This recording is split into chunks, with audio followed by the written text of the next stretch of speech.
Incredible. Incredible Ask the Doctor tonight, helping patients with macular degeneration. That's the focus of tonight's Ask the Doctor segment. Dr.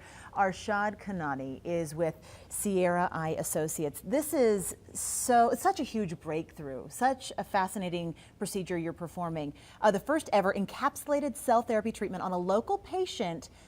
Describe what it does and how it helps. So it's like having a factory in the eye. Okay. So usually what happens is when you have wet macular degeneration, you get these injections every month or every 2 months to control the disease. So this is a device made by Neurotech Pharmaceutical. We're part of a phase 2 trial.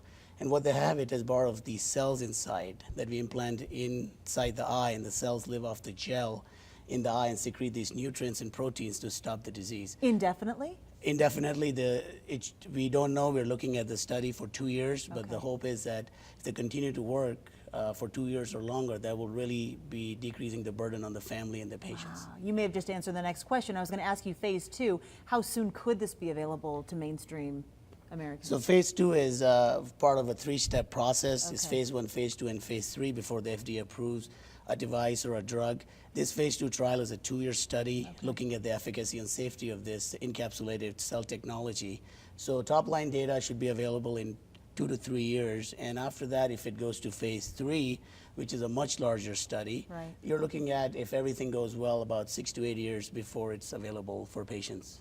What a precious gift you're giving people, the gift of sight. It's amazing. What is macular degeneration? So macular degeneration is a disease of the macula, which is the center part of the retina. That's what you use most of the time on a daily basis. And what happens is it comes in 2 kinds, the dry and the wet. It's mostly an age-related disease. It's the #1 cause of blindness in people above 60 in this country. There's about 15 million people who are affected by this disease. Luckily, 90% have the dry.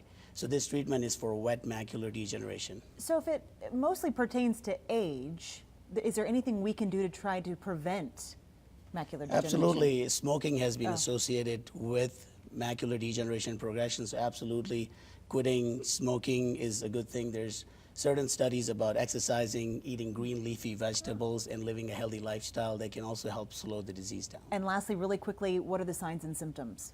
So usually you can be asymptomatic initially. That's why dilated eye exam is very important once a year, for especially with people with family history of macular degeneration. Slowly it will cause some distortions in your vision and blurriness. A lot of people don't notice it because the other eye takes over, so it's important to check one eye at a time. Awesome. And then if it goes wet, you can lose vision quickly. Okay, well, keep doing what you're doing. Incredible breakthrough right here in our community. So great to hear, Doctor. Thank you so much. If you still have questions for him, lines are open until 6. Call 858-2222. Thank you very much. Thank you.